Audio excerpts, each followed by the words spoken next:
तो आज जैसा कि आप देख सकते हैं हम इनडेफिनाइट इंटीग्रेशन पढ़ने वाले हैं। अब देखो, इंटीग्रेशन ये बहुत इंपॉर्टेंट है। देखो, इंटीग्रेशन का मतलब क्या होता है? समेशन।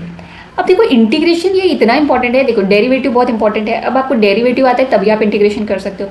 आपको इंटीग्रेशन आएगा तभी आप इसके एप्लीकेशन कर सकते हो। जैसे एरिया अंडर द कर्व, मतलब इसके बाद इनडेफिनाइट इंटीग्रेशन आएगा तभी आप डेफिनाइट इंटीग्रल कर सकते हो। वो अगर डेफिनाइट इंटीग्रल आएगा तभी आप इसके एप्लीकेशन कर पाओगे, जो कि जो होता है एरिया अंडर द कर्व। ठीक है, ये सब चीज़ें आएंगी तभी आप डिफरेंशियल इक्वेशन सॉल्व कर पाओगे। ठीक है, तो देखो इतना इंपॉर्टेंट है इंटीग्रेशन। और देखो बेटा, अगर आप इंजीनियरिंग फील्ड में जाना चाहते हो तो इंटीग्रेशन के बिना तो आप सर्वाइव ही नहीं कर सकते। इट्स वेरी इंपॉर्टेंट, तो ये तो आपको पढ़ना ही है। तो देखो, इसमें हम आज पढ़ेंगे तो इंटीग्रेशन का बेसिकली, मैं बहुत डीप में नहीं जाऊंगी। अगर आपको एकदम बेसिक से चाहिए तो आप मुझे कमेंट कर सकते हैं। तो आज हम एग्जाम ओरिएंटेड पढ़ेंगे। ठीक है, मैं एग्जाम ओरिएंटेड कुछ आपको मतलब फॉर्मूलेज ऑब्वियसली हम पढ़ेंगे, तो हम एग्जाम ओरिएंटेड पढ़ेंगे थोड़ा। और आपको अगर डिटेल चाहिए तो मुझे कमेंट करना।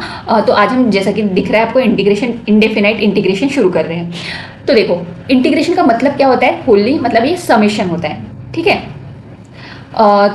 तो आप बस इतना याद रखो कि ये समेशन होता है और इसके कुछ बेसिक फॉर्मूलाज मैं लिखा देती हूँ आपको। तो पहला फॉर्मूला है जैसा कि, और देखो इंटीग्रेशन होता क्या है? एंटी डेरिवेटिव होता है। जैसे आपको डेरिवेटिव आती है तो आपने देखे होंगे फॉर्मूलाज एकदम अपोजिट होते हैं उसके, बस साइन का चेंज होता है। ये आपने देखा होगा जिनको पता है। तो हम आज फॉर्मूलाज पढ़ते हैं। देखो, डी बाई डी एक्स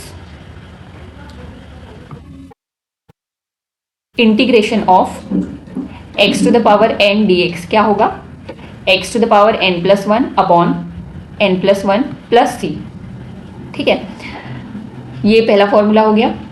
दूसरा है ना, एक्स की पावर एन की, उसमें क्या होती है डेरिवेटिव में? N X to the power N minus one. इसमें क्या होता है? N plus one upon N plus one plus C. Indefinite में हमें सी लगाना होता है। दूसरा integration A to power X D X क्या होगा? ए की power X upon log A. Derivative में क्या होता था? इनटू में लॉग ए रहता था। फिर थर्ड इंटीग्रेशन ई की पावर एक्स डी एक्स क्या होता है? ई की power X plus C. Now fourth integration cos x dx क्या होगा? cos x की होती है sin x प्लस सी। डेरिवेटिव में क्या होता था? cos x की माइनस sin x होती थी।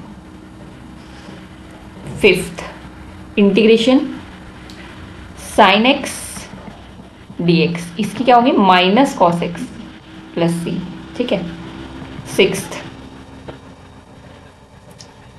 Integration sec square x dx, ये क्या होगा? tan x plus C. और अगर इसकी डेरिवेटिव करोगे तो tan x की होती है डेरिवेटिव sec स्क्वायर x, तो ऐसा integration sec square x equal to tan x, ऐसा भी याद रख सकते हो। फिर seventh integration sec x tan x dx equal to sec x plus सी।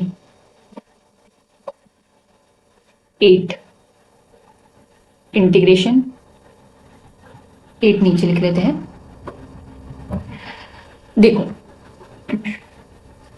हम क्या करते हैं, अगर इसको डेरिवेटिव पता करना है तो आप डी बाई डी एक्स सामने लगाओगे तो डेरिवेटिव से इंटीग्रेशन कैंसिल हो जाता है। तो अगर इधर भी डी बाई डी एक्स लगेगा तो D by D X tan X sec square X होगा। सेम हियर, सेक एक्स के डेरिवेटिव लूंगी तो सेक एक्स टेन एक्स होगा। ठीक है, अब next formula eight integration cosec X cot x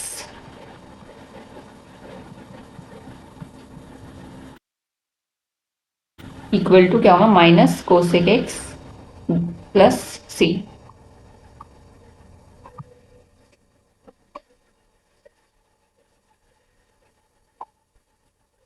nine integration cosec square X D X, ये क्या होगा? Minus cot X plus C. और tenth one upon X D X equal to log X plus C. ठीक है, तो ये formulas है। Here X not equal to zero. Okay, तो ये कुछ फॉर्मूलाज है, जैसा कि ये आप पूरे याद कर लीजिएगा, कल की क्लास इसी पे डिपेंड होंगी। तो अभी इस पे हम कुछ क्वेश्चंस ले लेते हैं। ओके, क्वेश्चन वन, देखो एक क्वेश्चन लेते हैं सिंपल सा। Find the integration of x cube plus X square minus X plus 1। इसकी इंटीग्रेशन पता करनी, कैसे करेंगे? देखो, x cube plus X square minus X plus 1, तो इसको इंटीग्रेट कर लेते हैं। ठीक है, क्या होगा integration? I equal to integration X cube plus X square minus X plus 1। क्या होता है? एक्स क्यूब की मतलब एक्स की पावर एन की, एक्स की पावर एन प्लस 1, तो 3 प्लस 1 4 अपॉन 4, जितना ऊपर उतना नीचे, एक्स की स्क्वायर है तो 2 plus 1 3 upon 3 minus x square plus 2 हो जाएगा, और 1 की क्या हो जाएगी? एक्स। ठीक है, तो ये आ गई इसकी इंटीग्रेशन। ठीक है, ये इजी सा क्वेश्चन, इस पे हमने फर्स्ट फॉर्मूले पे बेस था, ये बना लिया। अब एक क्वेश्चन देखते हैं।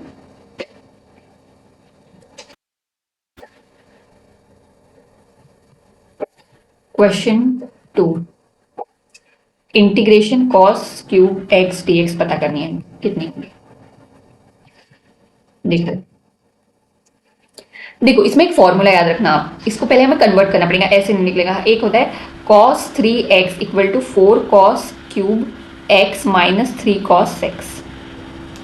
ठीक है, तो क्यूब है तो हम cos क्यूब की वैल्यू इसमें से निकाल लेंगे। ठीक है, cos क्यूब x कितना होगा? 1/4 cos 3x plus 3 cos x।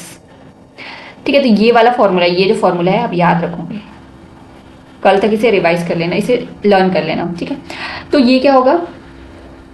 Integration, मैं इसको लिख सकती हूँ ऐसा, 1/4 cos 3x plus 3 cos x dx।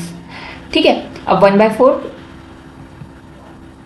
Constant है। अब ये देखो, ये क्या होगा? इसके इंटीग्रेशन क्या होगी? cos 3x, cos 3x, cos x की इंटीग्रेशन क्या होती है? sin x, तो sin 3x हो गया। बट ये 3x, इसकी फर्दर क्या लेते हैं? इसकी फर्दर हम नीचे लेते हैं, जैसे डेरिवेटिव में इंटू में लिख देते थे, इसके अपॉन में लिखते हैं 1/3।